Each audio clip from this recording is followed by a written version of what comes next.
Around 1880, the market town of Darlington had a population of 39,500 people. At the end of High Row, a statue of Joseph Pease, the railway pioneer, had been erected in 1875 to mark the 50th anniversary of the Stockton and Darlington Railway. There was little in the way of entertainment for the population, only public parks, music hall at the Theatre Royal in Northgate, or performances by the Christie Minstrels and Bioscope Pictures at the Central Hall, the town's first picture house.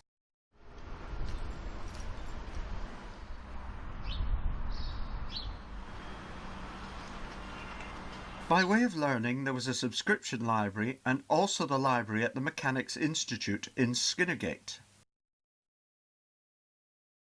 Edward Pease, a deeply religious person and advocate of total abstinence, was a son of Joseph Pease and ran the family spinning business Pease's Mill.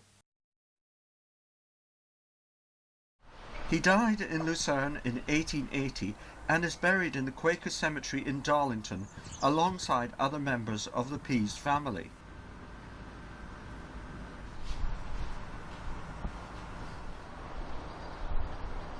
In his will, Edward bequeathed an amount of £10,000 for the erection of a public library. There was much opposition to the project, with ratepayers being urged to resist the plan, but eventually the library was opened on 23rd October 1885 by Edward's daughter, Lady Lymington.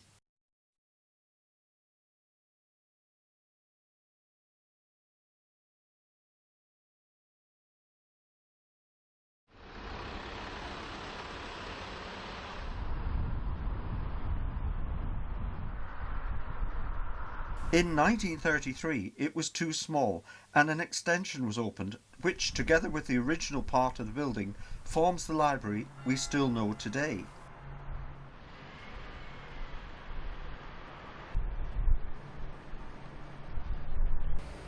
A marble bust of Edward Pease stands in the original entrance to the building. Two of the longest serving members of staff tell me how they first came to work at the library. Well, I started in 1975 when I left school, and I answered an advertisement in the Northern Echo, and that was how I came to start here. I was at art college and didn't settle, so I left, and it was a case of what was I going to do now, because all I wanted to do was art, and that was it. And I remember I was having lots of work experience schemes put to me by the careers office, and in the end I kept knocking those back because it was really just about making tea and doing bits and bobs like that. So I remember I had an interview with the area careers officer because he was wondering why I kept sort of saying no to these things. And I always remember outside my mum said, well, what about the library? I said, I'm not working in a library, it'll be boring. Anyway, I got in and I got a work experience scheme at Thomas Not School, which I thought was going to be in the offices, and it ended up in the library. And about 3 or 4 months later, well, no, a couple of months later, I ended up at Cockerton work experience. I started here in the July of '81, so I've been here ever since. In 2015, as part of the 130th celebrations, local historian and author Harry Moses gave a talk on the fighting Bradford brothers from Darlington, 3 of whom were killed in the First World War. The Bradfords. Evidently their name is derived from the word Broadford, which was a small hamlet close to Bamborough Castle, seen on the map, still there, which was called Bradford. Broadford, ford across the river. There's a river up there, whose name I can't recall anyway. They were farmers, and it's in their history that one of their forebears was hung for stealing cattle in the time of the Border Reivers. So they go back as far as the 10th, 11th century, that kind of time. Where Morrison's is, on Yarm Road. Is it? Beyond Yarm Road. And the house where Mrs. Lady was murdered. Next to her house there's a farm. And that's the farm that they moved to for 4 years. The 2 youngest children, 7 and 8-year-old, had to walk from there, 4 miles, to Queen Elizabeth Grammar School, which must have had a primary department at that time. Author Gervais Finn entertained and enthralled a local audience, although filming of his talk was prohibited by his agent. I've been to Darlington, must be about 4 or 5 times. People are very friendly up here, nice audiences, so I'll always take the opportunity to come back. I was born in Rotherham, which is with parents, it was a council house, and parents had a sense of humour, called him Gervais. Over time you must have seen many changes in the library. Tell me about them.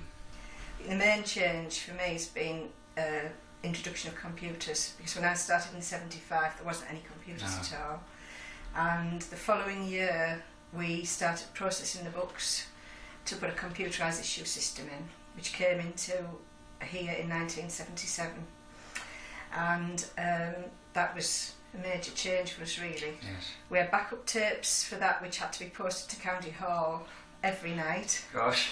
and I don't recall having access to any information about the borrowers, like immediate information. I could be wrong.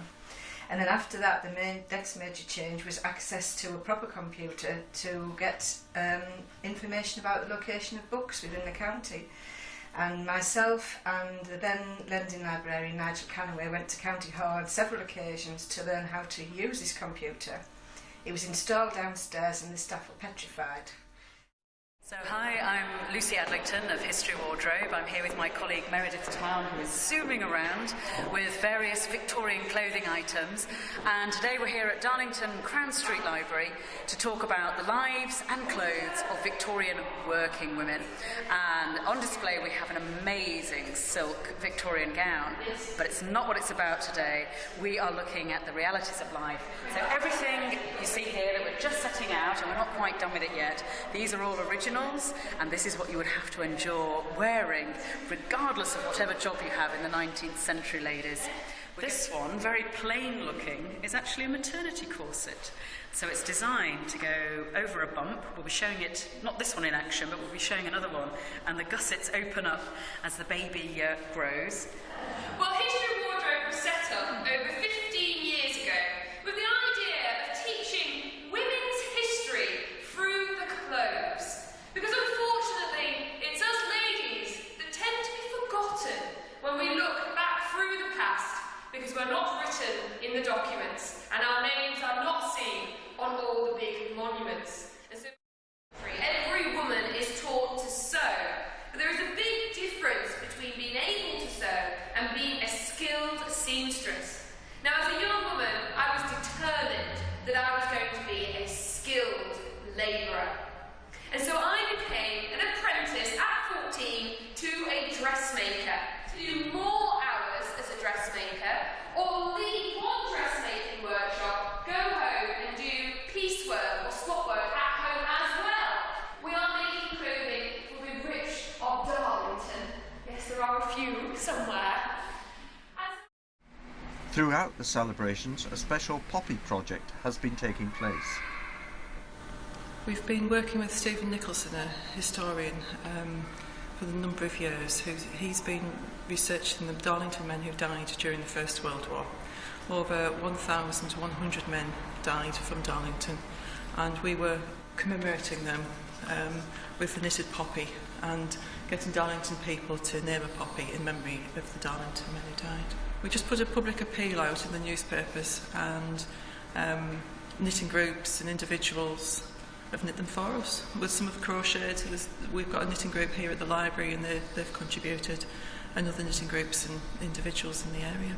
We've got family members that have been coming in and naming a poppy for their family member, or if they haven't got a member from Darlington who died during the First World War, we've got a list of the names so people can kind of adopt a soldier and find out about the soldier from the database.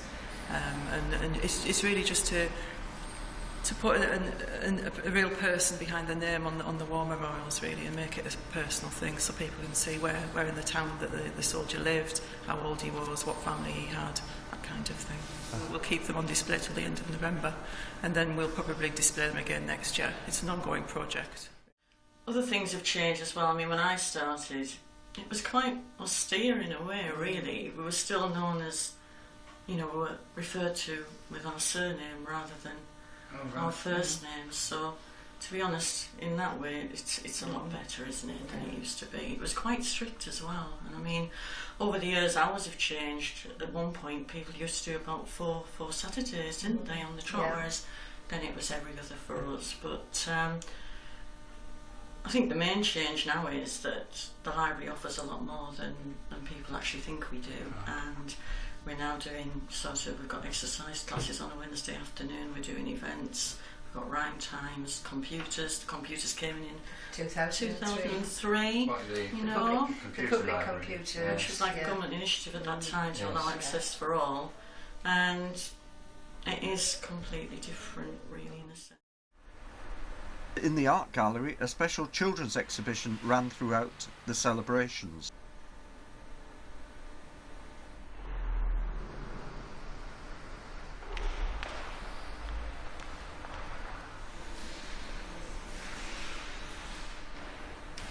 Illustrator Stuart Trotter came along to talk about some of his work. Well, my name is Stuart Trotter. I'm a children's book illustrator and author, and also a publisher. Gromit, Kipper, Winnie the Pooh, Postman Pat. And currently I'm working on Rupert Bear, as you can see, this little character here. So at the exhibition I've put some examples of my work. This shows the process of developing the story for Rupert Bear. It's called a storyboard. This is how I plan my stories.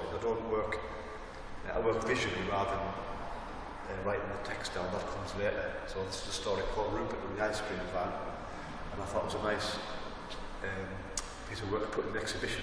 Following on from the storyboard I did, this is the Rupert cover for the 75th annual.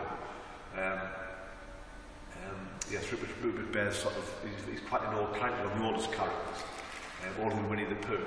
And in the old traditional Rupert annuals, Christmas was a very strong element because it was very much a Christmas book. So on the 75th annual, I've illustrated Rupert in a department store with all the various characters and whatnot in the background there, so very Christmassy. And then this piece here shows the 6 years of annuals that I've illustrated, and it shows also how my work has developed over those years to this one here, which is the 2016 annual. You must have had some funny moments working here. What can you remember? Tell me about them. Well, I'll never forget the day that I was stood in the lending library. Oh gosh, it must be about 18 years ago now, maybe something like 18, 20 even. And we had the revolving door then, which of course is no more. We've got, it was wonderful, and it was a lot. You know, we didn't get cold like we do now. It was great.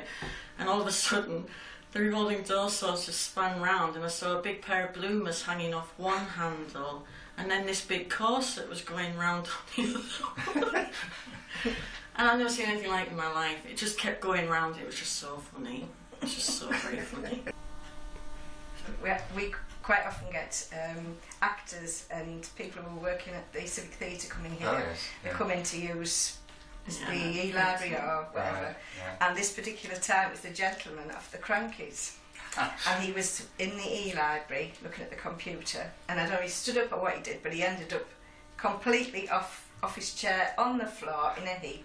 He wasn't hurt, but me and my colleague said, you could imagine the headline, "The Library Kills the Cranky."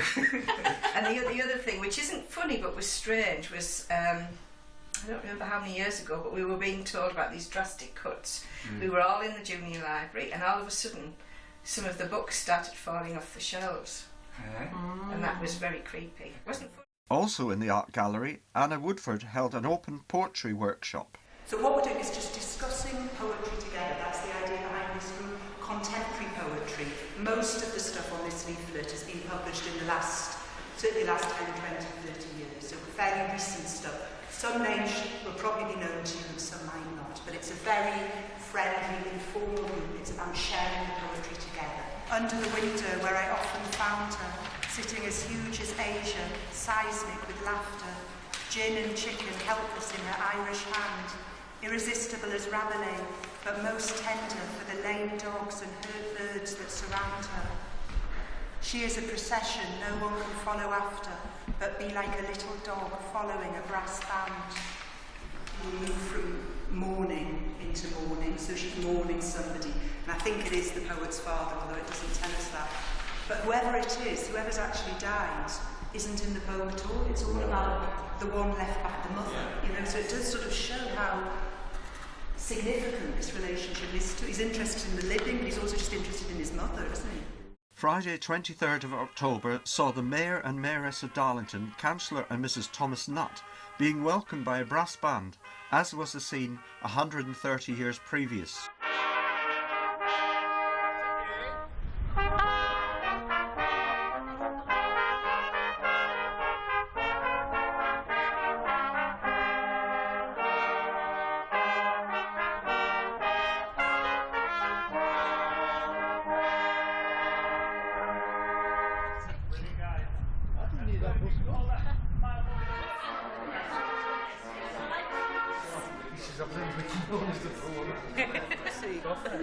I'm just going to over your shoulder there. Thank you.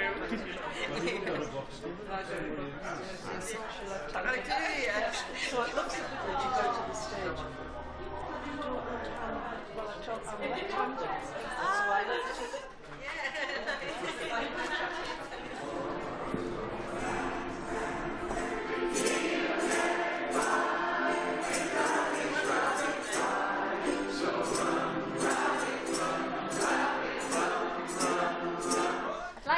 Welcome the worshipful the Mayor, Councillor Tom Nutt and Jill, who would do the honours to cut the cake.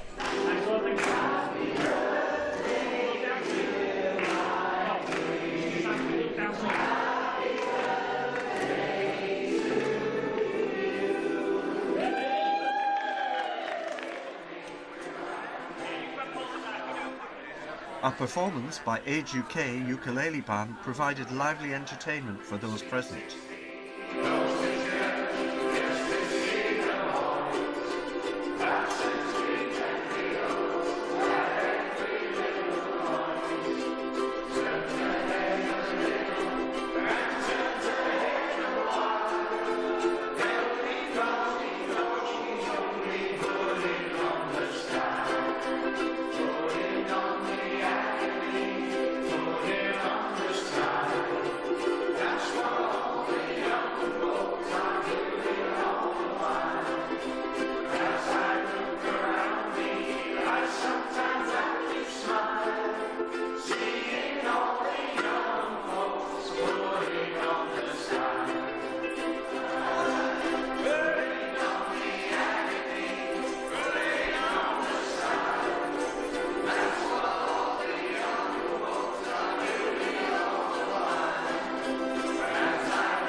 Today, Darlington Library is more than just a building full of books.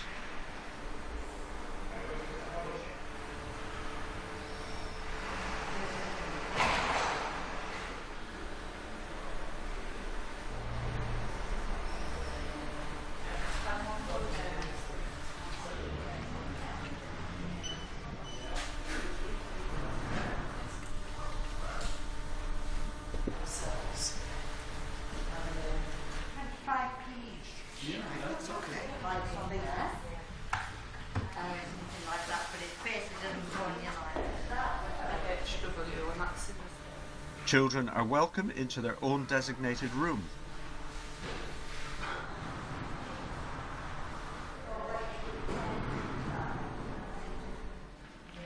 There's a centre for local studies where people can carry out research and perhaps trace their family history.